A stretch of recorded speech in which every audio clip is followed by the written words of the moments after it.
વિસાવદર અને કડી વિધાનસભા બેઠકની પેટા ચૂંટણીમાં ભાજપ ઉમેદવાર માટે ઉમેદવારોની પેનલ આજે થશે તૈયાર। ભાજપની પાર્લામેન્ટરી બોર્ડની બેઠકમાં ઉમેદવારના નામ પર થશે ચર્ચા।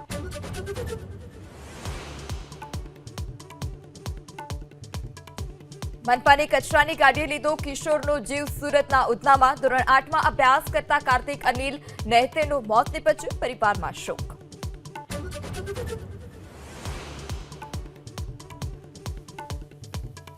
ત્રણ ટન ઘઉં અને 270 કિલો ચોખા સહિત સરકારી અનાજનો જથ્થો ઝડપાયો। મોરબીમાં ખાનપરના રહેણાંક મકાનમાં મામલતદાર સહિતની ટીમે રેડ કર્યો હતો।